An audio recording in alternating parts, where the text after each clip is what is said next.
love is the spirit of this church, and service is its law. Yep, thank you.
Good morning and welcome to West Shore Unitarian Universalist Church. My name's Diane Alcorn and I am the Membership and Engagement Coordinator here. If this is your first time visiting with us, welcome. We're glad you took the time to join us here. If you'd like more information about our church and our worship community, please feel free and send me an email. In the meantime, again, welcome. We're so glad you took the time to join us.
Welcome to West Shore Unitarian Universalist Church, a spiritual community whose hope is audacious and whose vision is for a more just and equitable world for all. I'm Reverend Anthony McCarr, Senior Minister of this amazing community, and joining with me this morning are Dave Blazer, Music Director, Megan Ross, Director of Religious Education and Engagement, Grace Durfee, Worship Associate, Christine Salanti, Larry Wise, and Michael Hockman, who are our wonderful tech folks making this live stream possible. Together, we are pleased to welcome you into this space of hope and healing, connecting people in Cleveland and all over. You know, often the world is not so welcoming. Often the values of the world are neither loving nor just. So may this worship hour be one in which we are reminded that the world does not have to be that way, that there exists a larger love in every human heart, urging us on to what is better. Let this larger love stir in our midst this day, and may each of us be changed by it. A special welcome to you if you are a newcomer to our community, gay or straight, cisgender or transgender, black, brown, or white, you are welcome here. Our West Shore regulars would love to greet you, and will do so if you indicate on the Facebook chat that you are new or relatively new. If you happen to have any questions and would like to chat with a live person, West Shore's Member and Engagement Coordinator, Diane Alcorn, would love to reach out. Her email address is being added to your Facebook chat as we speak. We have a couple announcements for you this morning from Megan.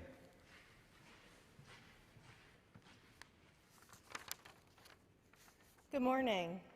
I have two reminders for you today. The first is that we will be celebrating the darkest night, winter solstice, this afternoon at 4:30 on the church property. Please be sure to dress for the weather and wear your mask.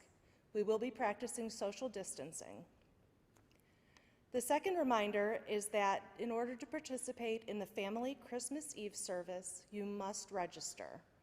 The service will be held on Zoom, and registering gets you the link and a packet of materials that you will need for the service.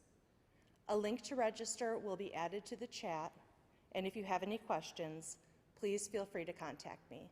Thank you. Thank you, Megan.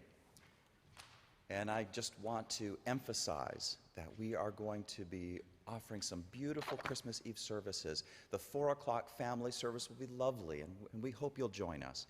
And you do need to register, as Megan has said, because we want this service, this unique service in this unique time to be uniquely interactive and just a joyful experience. So hope to see you 4 o'clock Christmas Eve, and then at 9 o'clock we have, later on in the evening, we have our service of lessons and carols. And myself, Dave, and worship associates Judy Montgomery and Vicki Warden will be your hosts. There will be beautiful readings and poetry, stories and candlelight, along with traditional carols and songs evoking the spirit of love embedded in the Christmas story. The service will be available via live stream like this one. Please be sure to have candles at hand so you can join with us in the beautiful ritual of candle lighting. Once again, welcome to this new day. You know, every week we light our chalice, symbol of our Unitarian Universalist faith. It is a beautiful reminder that no matter what comes in the previous week to us, no matter how many the jarring events have been over the course of the week, this gathered community, that is West Shore Unitarian Universalist Church, it's a source of stability and meaning we can all depend on. In that spirit, we now say our chalice lighting words. This is our chalice. In many separate rooms, we light one flame, flame of passion, flame of compassion, flame of humor, flame of style. We do not accept merely surviving. Let our mission be to thrive.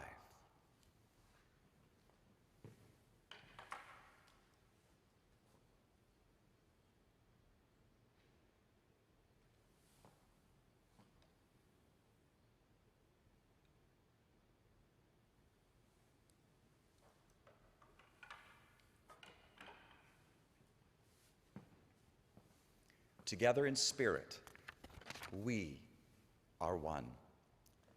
And let us now witness to the unity of our spirit by saying together our unison affirmation words.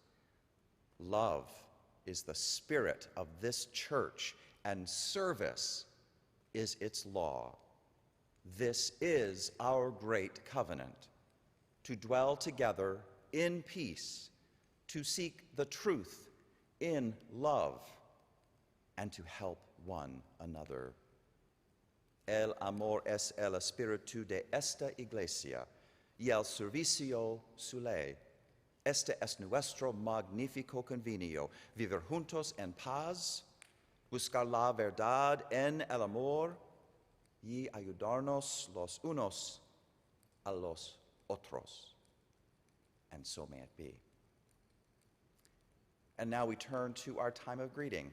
We greet each other in the midst of our joys and struggles, some of which are private and some of which are public.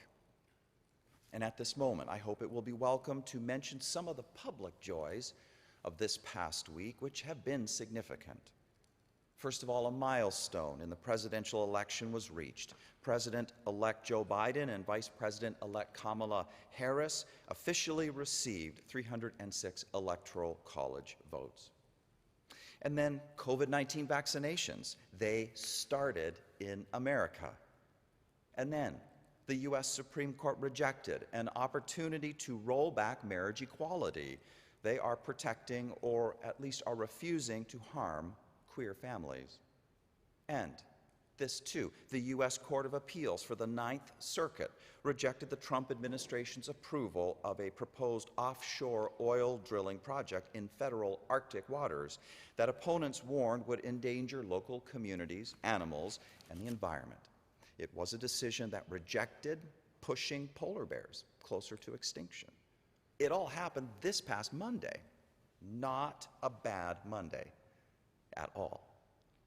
And then the day right before it, last Sunday, we heard one more piece of news that many, if not all of us, will celebrate too, that the Cleveland baseball team will no longer call itself the Indians.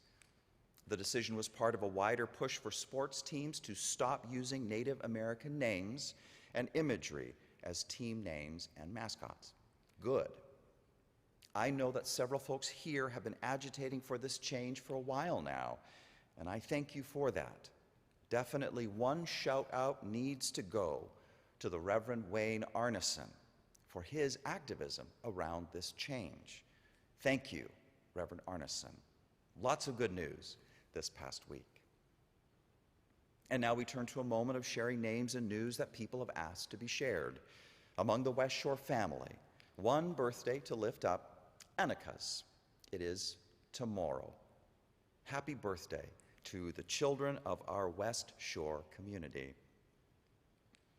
A huge thank you goes out to our Project Check-In callers for their important work in helping to weave the web of our community by phoning people and checking in, letting them know, letting you know that you are important and West Shore loves you and cares about you. And if, when you were called, you happen to pick up, well, thank you for that. Thank you for doing that for yourself, for allowing yourself to be loved. Judy Montgomery and Ann Osborne are leading this initiative, and as of yesterday, they tell me, we have approximately 25 people who have asked for Christmas calls, and over 20 volunteers who will be making these calls.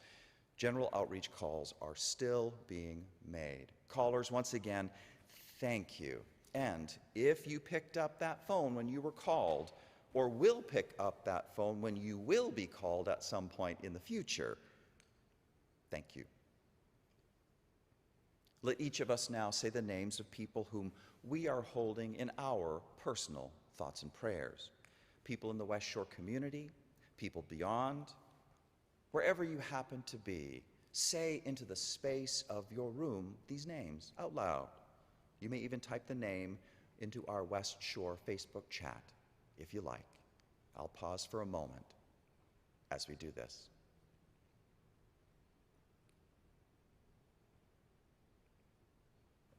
Thank you. This has been our greeting time when we are called out of our 24/7 ordinary world into a time of peace and nurturance, and we reflect on wisdom together, and we meditate together, and we enjoy music together. And so right now, let's enjoy our first hymn of the day, number 241, In the Bleak Midwinter.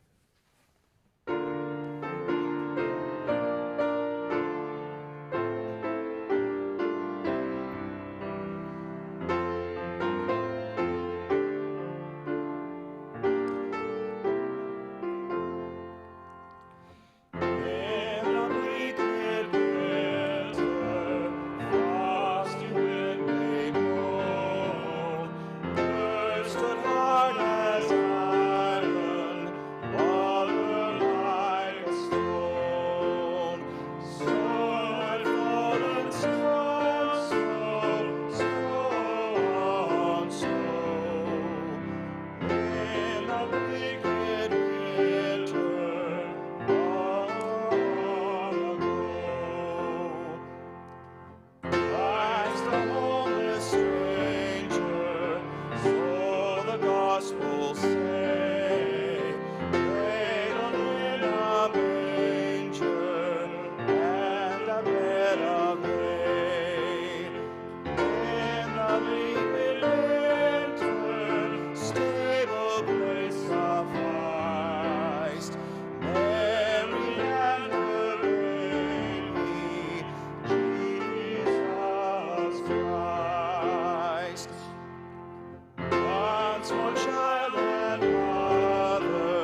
Hello, I'm Grace Durfee, your worship associate for this morning. Carols may say, "'Tis the season to be jolly, and all is merry and bright." But is this really the most wonderful time of the year? Personally, I find it one of the most challenging. As a foodie, I do fine with Thanksgiving because I love planning and preparing delicious dishes. And I love to gather together as well. But once the last of the turkey is gone and my attention turns to Christmas, I feel my stress level rise. The dark, cold, windy days this time of year make me want to withdraw and snuggle under a blanket by the fire with a mug of tea. But the to-do list calls. We've got to deck the halls. There are gifts to buy, wrap, and mail, cookies to bake, cards to send, and events to attend. Happy holidays, or high-low days, as I've heard them called. My anxiety was especially high in the many years that we hosted my mother-in-law for Christmas. My mother-in-law, who had impeccable taste, was very generous with gifts, but also with criticism. In the days before her visit, I would go on a cleaning rampage, trying to get everything shipshape. What mattered most to her, similar to Hyacinth Bouquet in PBS's Keeping Up Appearances, was how things looked. Although that wasn't my highest priority, I would give it my best effort. Inevitably, no matter how hard I tried, I always seemed to fall short. One year she greeted me with, "You need a haircut." Another time, she happened to open the one cupboard I hadn't organized, and that was duly noted. And I can still hear her explanation of astonishment once as we were setting the table. "What? You don't have a mustard spoon? Do you have a mustard spoon?" Fortunately, she became sweet and appreciative when dementia began to set in a number of years ago. By the time she passed this Labor Day, I feel as if I had made my peace with her. For my husband, Bill, and me, this will be the first Christmas with no living parents. I recall dropping everything in mid-December when she expressed, in a really low moment, that we might want to come sooner rather than later. We took our 2 sons out of school and found another family to host our foreign exchange student for a few days, and made the long drive from Massachusetts to Virginia. Together, we shared memories. She gave us each a gift, passing along her possessions. And we managed to bring my dad in his wheelchair from the nursing home to see her one last time. It was important for everyone to say goodbye. I kept in close touch by phone after returning to Massachusetts and booked a flight for the 27th, figuring that Bill could hold down the fort after Christmas. When we spoke on the 25th, she said that she didn't have the strength to go through another round of chemo. She wanted to have one last bag of intravenous food, and then she would be ready to have hospice come in the day after Christmas. Even though I was coming on the 27th, and I couldn't push my travel up because of a major nor'easter, I told her to go if she was ready to go. She died an hour after hospice arrived. She didn't even make it into the hospital bed.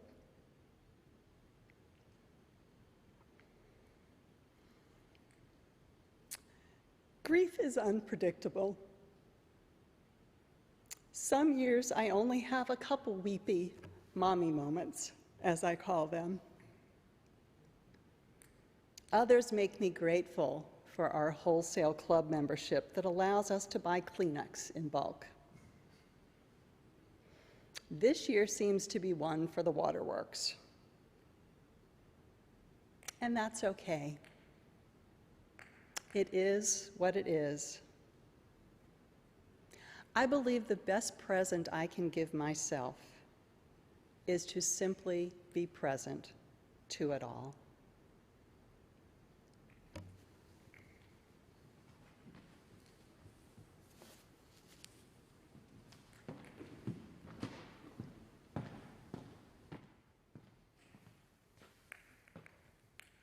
Thank you, Grace. Thank you.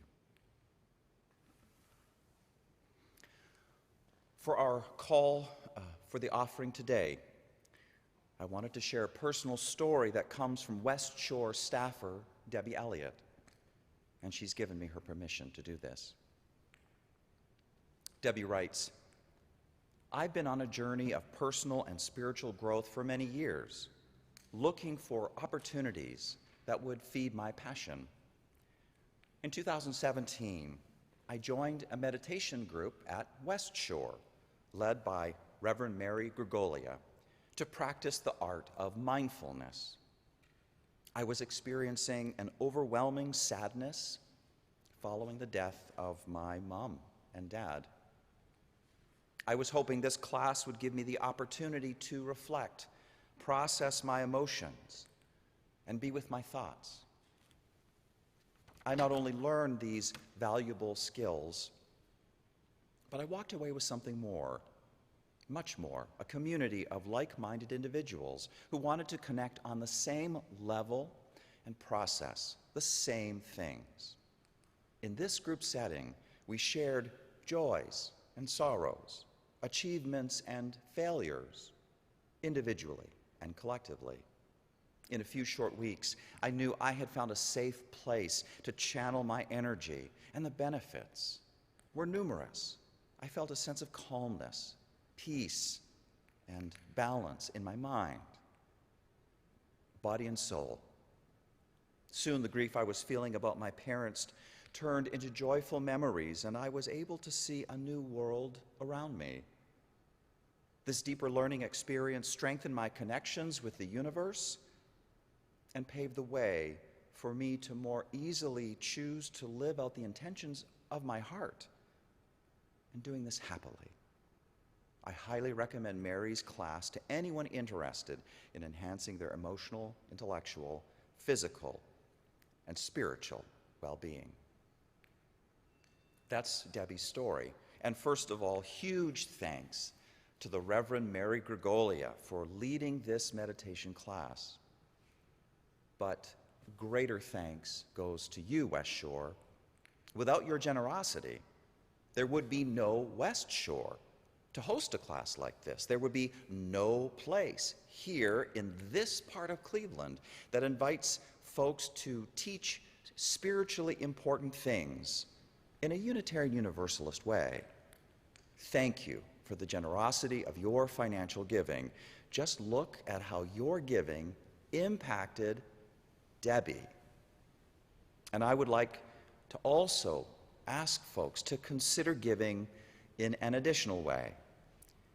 Maybe you're the sort of person who believes that learning is a lifelong sort of process. You happen to enjoy connecting others, helping others connect to opportunities for personal growth. You hear a story like Debbie's, and it makes you want to get involved personally to help support a program that guarantees powerful religious education experiences for adults. Does this sound like you? And if so, we need you on the adult religious education team.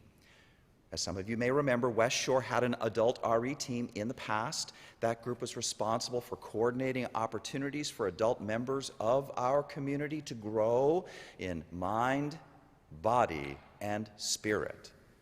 The loss of that team has left a hole in the life of our community, and we are excited to be bringing it back. Members of this new team are responsible for selecting classes to be offered at West Shore based on submissions from members and friends. They will promote classes to the congregation. They'll review course evaluations. They'll also collaborate with other teams and councils to provide a variety of classes meeting different needs. If you are interested in joining the Adult RE team, or you'd like some more information, please contact Megan Ross. Giving makes possibilities real. Thank you for your giving. And now the offertory. Today, it is from the album titled Christmas Plain and Simple by Michelle McLaughlin.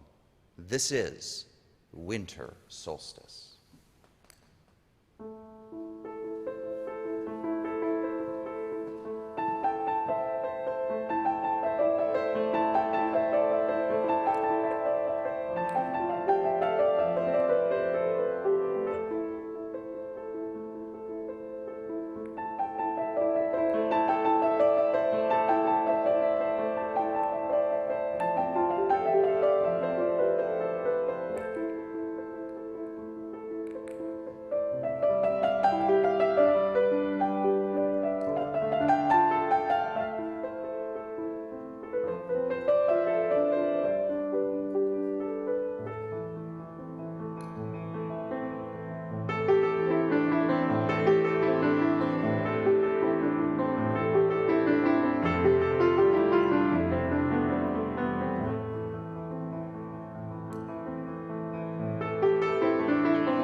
Now hear these words coming from poet W.H. Auden. If we fill our lives with things, and yet more things, if we feel that we must fill every moment that we have with activity, when will we have the time to make the long, slow journey across the burning desert, as did the wise men? Or sit and watch the stars, as did the shepherds? Or brood over the coming of the child, as did Mary? For each of us, there is a desert to travel, a star to discover and follow, and a being within ourselves to bring to life. And that is the poet That is the poem. And now, as we pause, as the poet suggests we do, to make time for reflection, time for depth, time to witness something within us being brought into life, take a deep breath in. And exhale it all the way out. Another deep breath in. Exhale all the way out. Whatever circumstances we happen to be in, wherever we happen to be, let the tension drain away. Close your eyes if that is helpful to you. Just hear my voice. Let this moment be a moment of peace and beauty. For each of us, there is a desert to travel, a star to discover and follow, and a being within ourselves to bring to life. Take this image with you as we now enter into the wise silence.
Back from the year 2001, a memory stirs for me. I remember driving down Crockett Road in Palestine, Texas, towards Crockett Road Church of Christ, which was where I had had my first experience of organized religion, all through high school and through my first year of college. But it was years after high school, years after college, when I was driving down that road. I was 34 years old, just starting seminary, and my dad had died suddenly and unexpectedly on a Friday the 13th, which also happened to be Good Friday in Easter time. Such a bizarre coincidence. The day of the funeral, the sun was shining brightly. The day was a beautiful day, and I hotly resented it all. I hated that sunlight. I hated that beauty. Sadness had swallowed me whole. I was nothing but sadness. I also sensed that I ought to be that way, that I would be a bad person to let the sunlight cheer me up even a little bit. All of a sudden, driving down Crockett Road towards that church, I found myself in deep conversation with myself. But would I be a bad person to allow a little sunlight into my heart? Why would that make me bad? God knows, I felt so sad, and maybe a little joy would help me cope, could help me hold my heavy grief. Could there be sadness and joy both in my heart, side by side, and that would be okay? Could there? I have come to believe that the answer is yes. There is some kind of sweet innocence in being human, says writer C. Joy Bell C., in not having to be just happy or just sad, in the nature of being able to be broken and whole both at the same time. That's what she says, and I think that's exactly right. It's being able to be sad, but understanding that there is not something bad or wrong with being more than one's sadness. Letting sadness swallow you whole is not your moral duty or anyone's duty. One can indeed be broken and whole at the same time. And this is, in fact, I would say, a sign of mental and spiritual health. Being blue and not blue. This is not to deny the sadness. Please hear me. The sadness must be given its due. The year 2020 has certainly given us plenty of undeniable reasons for sadness. The president's efforts, together with his enablers, to basically destroy American democracy is certainly one such reason. It is surreal. The Electoral College vote is cast and Biden officially won, and still he tweets. Would somebody take the power to tweet away from him already? And then there's the pandemic. Dr. Robert Redfield, head of the Centers for Disease Control and Prevention, recently warned us that the nation is facing a devastating winter, predicting deaths from COVID-19 reaching close to 450,000 by February, unless a large percentage of Americans follow precautions like mask wearing. The reality is, said Dr. Redfield, December and January and February are going to be rough times.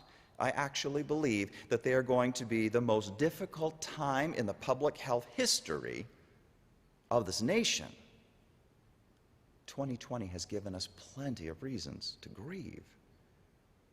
But that's just on top of all the regular stresses of regular daily existence in regular times. The sadness of all of that can feel so heavy, it can make you want to just lie down on the floor and stay there. I try to compartmentalize. I try to hold myself together. I try to keep a lid on it, and maybe you do too. You and I try to stay busy. We try to stay productive and with whatever the responsibilities of our lives are, with the countless things that need to be done to stay current with a busy life. And you do this starting Monday all the way through Saturday, but then it is Sunday. And on Sunday, you come to worship, worship comes to you, and all of that emotional compartmentalization work, all those efforts, you let go. You compartmentalize no more, and the tears come. You come to church to cry. People come to church to cry. That is just the truth for so many folks. You come to church to cry. I know I do. You've seen it. It's not intentional, it just happens. The waterworks just happen. There's just something about the space of worship that makes it okay, makes it healing. Tears slowly sliding down. Especially this time of year. Especially so. Sadness of so many kinds is triggered by the beloved experiences and messages of Christmas. So ironic. A message of home for the holidays, for example, not possible for many of us these days because in these pandemic times, safety means staying in place and hunkering down. I wanted to visit my best friend who is a part of my chosen family, who is a home to me. He lives in Grand Rapids, Michigan, and for a time we were happily busy making plans, but then reality struck and the infection rates sobered us up, and it's not going to happen. I won't be able to hug him this year. Have to stay in place. Sadness, grief. But even under normal circumstances, when travel would be possible, still, what can come up with that home for the holidays message are memories about the family that we did not choose, the family we were born into, grew up with, memories of betrayal, memories of pain. Even the best of families can cause hurt. Even the best of families can be places where we do not truly feel seen and known. The message of home for the holidays can be so very bittersweet. Or as yet another source of grief, think of beloved holiday traditions in your family, ones that have stood the test of time. They just remind us of their beloved bearers, a grandmother, a grandfather, a parent, a child, who are now gone from this earth. They are gone. And what is left behind is a great big hole in the heart. Tears and tears and tears. There's one more source of grief. There's the message that Christmas is the time to be with the one we love. I am talking romantic love. But what if we are single and wanting love, and online dating is challenging and frustrating, always, especially now, and things are just what they are. We are not with anyone. We are lonely. Or what if we find ourselves in an even worse kind of loneliness, which is the loneliness of being in a relationship that is no longer working? Such grief. Elvis knows. Elvis knows. He sings of it in his immortal song, Blue Christmas. This is the last stanza. I'll have a blue Christmas, that's certain. And when that blue heartache starts hurting, you'll be doing all right with your Christmas of white. But I'll have a blue, blue, blue, blue Christmas. And we must give blue heartache grief its due. But I want you to go back again to the idea I started with, being able to be sad, but understanding that there's not something wrong with feeling or wanting to feel more than sadness, with letting in some joy too. That one can be, indeed, broken and whole at the same time. That being able to grieve and to feel joy both side by side, and not one excluding, expelling the other, well, that's a hallmark of sanity and maturity. Being blue and also not blue. This idea, which, now that another memory is stirring for me, is an idea I held when I was much younger, and somehow, over the course of aging, it's been taken away from me. The memory is about watching a movie called The Grinch Who Stole Christmas. The animated version of the story came out in 1966, and I was born in 1967, and my parents plunked me in front of the TV set from early on. If Christmas time was anything besides singing Christmas carols and gifts and seeing family in Edmonton, Alberta, it was movie time. That creepy, awesome Grinch voice of Boris Karloff, his sweet, hilarious, faithful dog, the town of Whoville and the Whos, for whom Christmas was not about things, but about love and hope, which were at the center of everything, like a star. And that star, it rose among them as they sang together in a circle, even though everything, including the roast beast, had been cruelly and outrageously stolen by the Grinch. But when the Grinch saw the Whovillians' undaunted love and hope, which he realized were things incapable of being stolen, well, that's when his heart grew larger. It grew 3 sizes larger that day. I remember. It is a Christmas memory. I am 7 years old, and I am sitting down in front of my Baba's ginormous TV set. My Baba, who would die terribly of brain cancer in 5 more years. My Baba, whose Christmas Eve meals will never be surpassed. I am there in my Baba's TV room, with its 1970s blue shag carpet, it is like a blue sea. And I'm watching the Whovillians sing, and their star rise and rise, and I'm crying. Sadness pours out of me because my home life with all the drug abuse and violence was not at all like living in Whoville. But side by side with this, I also felt feelings rise in me of hope. Joy can come in so many flavors, sometimes bright and vivid, bursts of aliveness, sometimes more muted, more subtle, a simple feeling of relief, a simple feeling of comfort. I felt so much better because of watching that movie, the sadness and the joy together, blue and not blue. Yes, I used to believe this, then disbelieved, and now I believe again. But that movie, The Grinch Who Stole Christmas, I have to say that it was like church for me.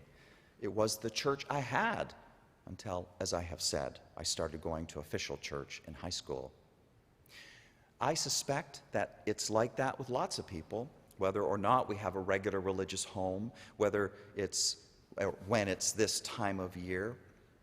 What we do is we plan on watching our favorite Christmas movies because otherwise the holidays may feel strangely incomplete. So we dial up Netflix, we pop a DVD in, and it doesn't matter that we already know that Ralphie in A Christmas Story does get a Red Ryder BB gun and that he does not shoot his eye out. It does not matter that we already may know the movie by heart. The Christmas messages about stress and sadness and home and tradition and love unfold there on the screen, and the tears begin flowing, and just like in church, we lay our burden down. This morning, with the winter solstice upon us and Christmas Eve and day right around the corner, I want to talk about one of these more in depth, one of these classic Christmas movies that captures the broken and whole, blue and not blue quality of our human living. A movie that might take us straight into our own personal sadness, but can also crack us up into laughter and lift our spirits with joy, and that is okay. The movie Elf, starring Will Ferrell. To my mind, the key line in the entire movie is when Will Ferrell's character, Buddy, is writing a goodbye note to his biological father and his wife and son, saying, "I'm sorry I ruined your lives and crammed 11 cookies into the VCR. I don't belong here. I don't belong anywhere. I will never forget you. Love, Buddy." Next thing we know, Buddy is outside in the dark, high up on a bridge, looking down into the choppy waters below, and it's George Bailey all over again from that immortal movie, It's a Wonderful Life.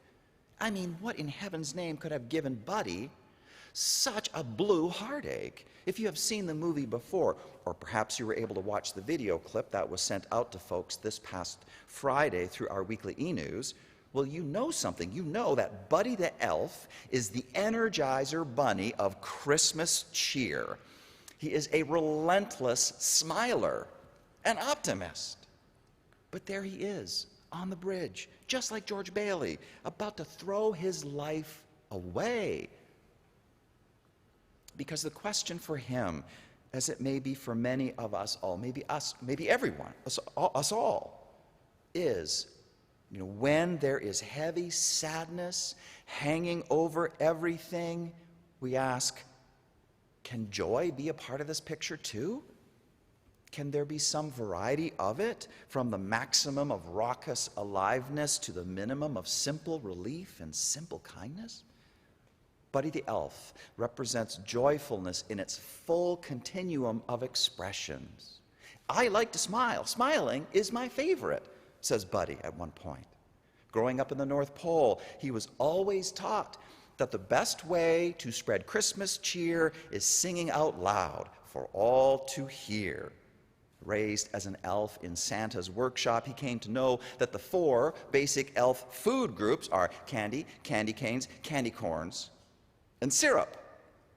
The central question is there room in the real world, beyond Santa's workshop, for such sweetness? God knows there is so much sadness. But what about the joy?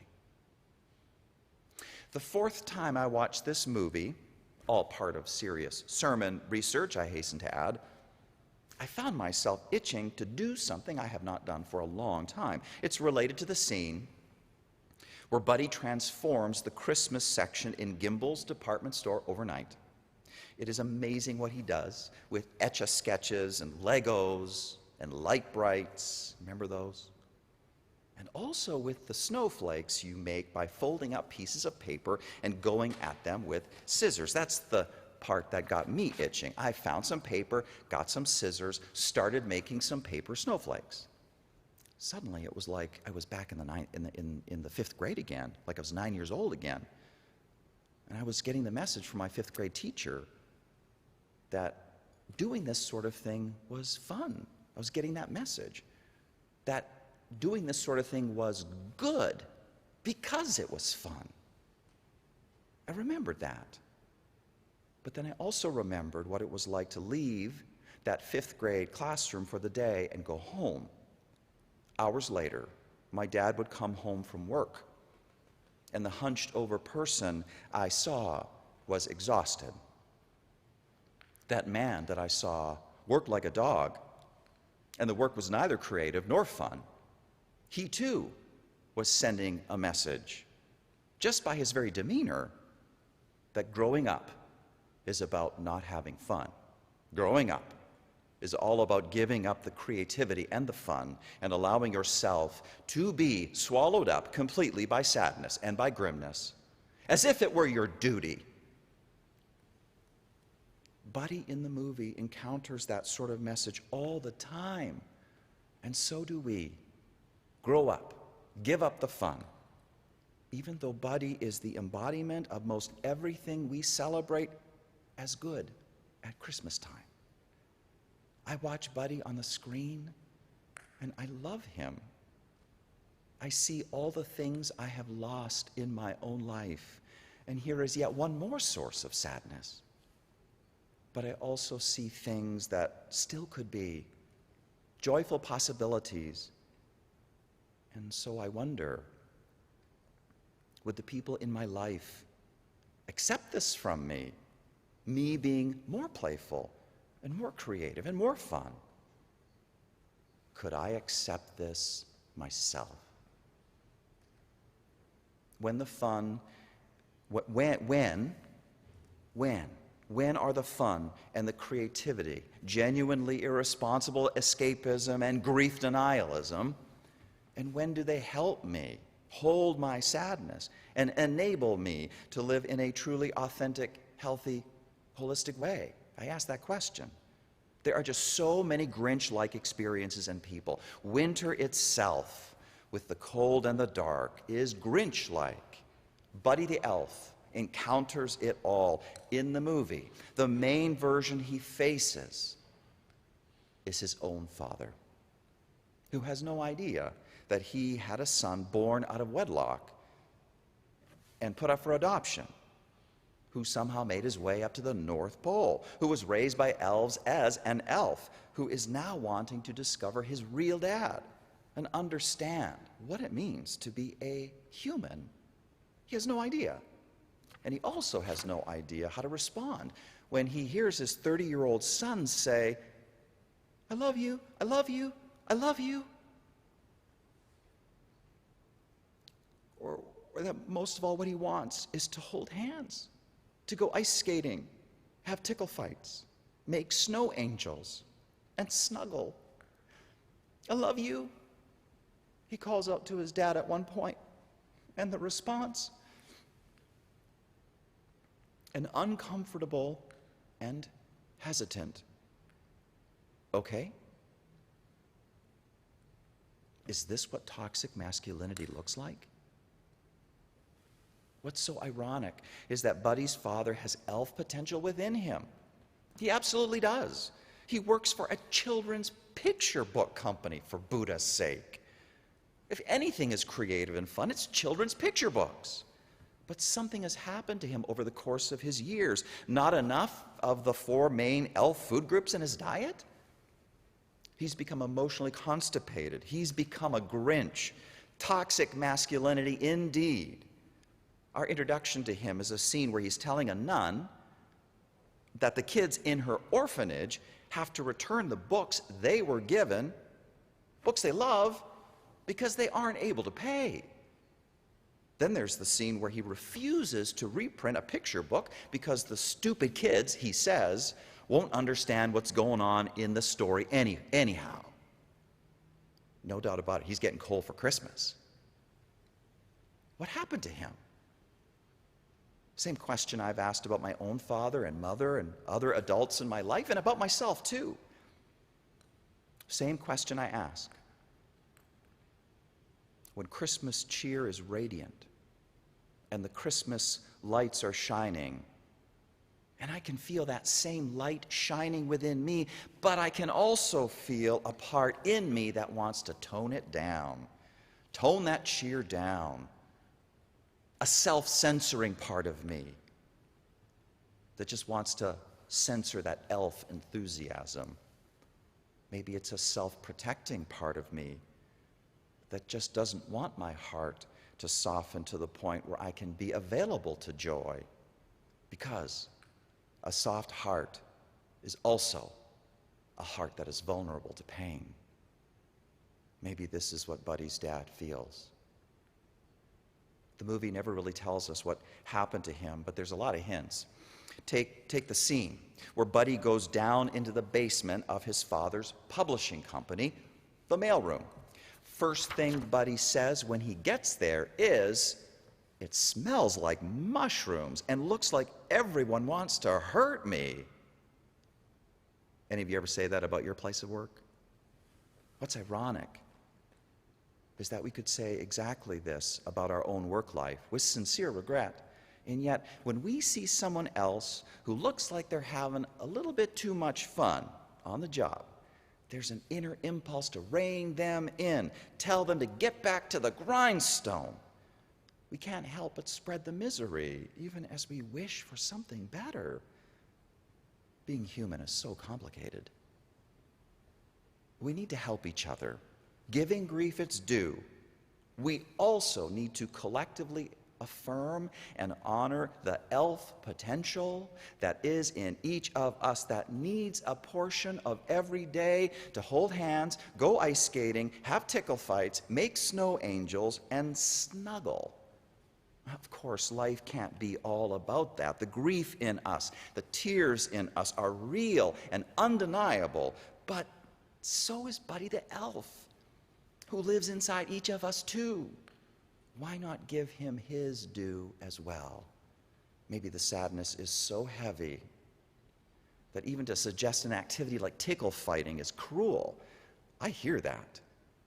But let us remember that joy is a continuum. And all that our inner Buddy the elf might be needing is a little TLC. Go out for a walk. Take a hot bath. Be kind to yourself in a small, simple way. Allow someone else to be kind to you. Sunlight deficiency in wintertime can bring a person down fast. So start taking a vitamin D pill every day to counteract this. Joy is a continuum, and we can express this energy of aliveness in so many ways. I know these are tough times.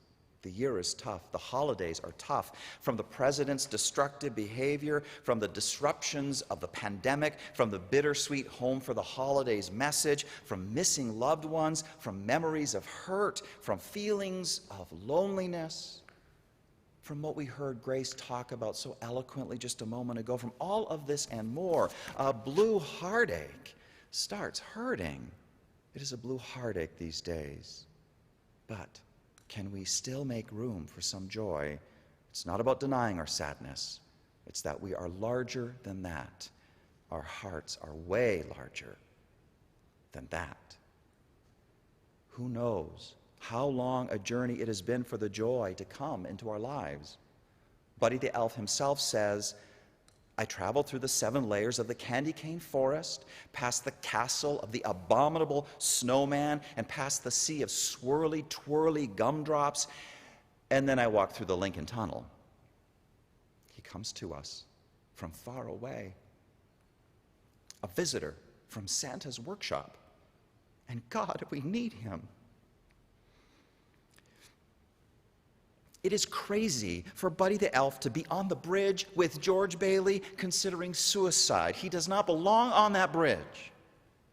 Sadness comes for us without ever asking permission. It grabs us. It will not let go until it is done. But as for joy coming, we need to let it. We need to allow the joy.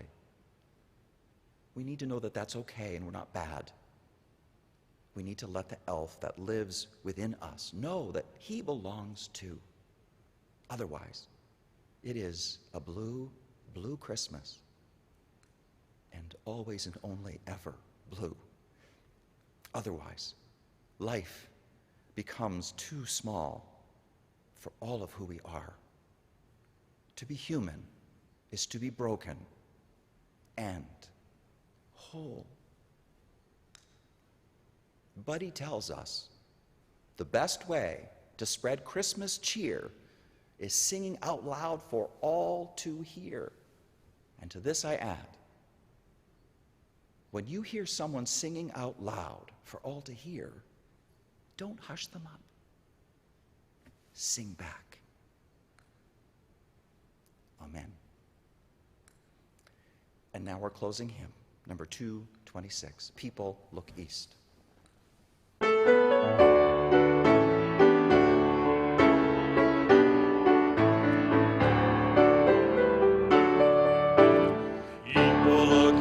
The time is near, of the crowning of the year. Make your house spread as you are able. Trim the hearth and set the table. People look east and sing today. Love the guest is on the way. The roads be glad, the world is fair.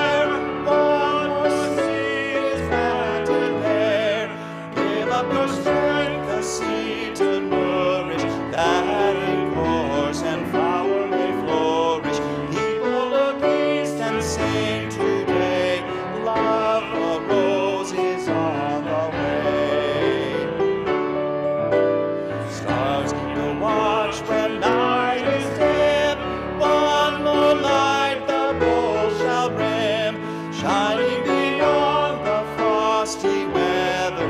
Bright as sun and moon together.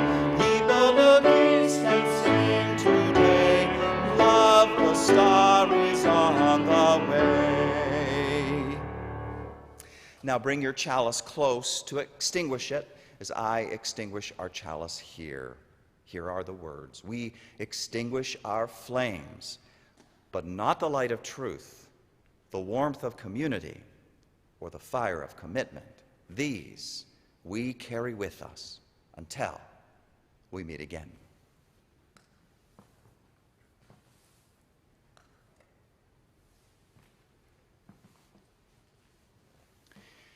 So remember, coffee hour is at 11:30, and I will see you at the sermon chat at 12:30 on Zoom.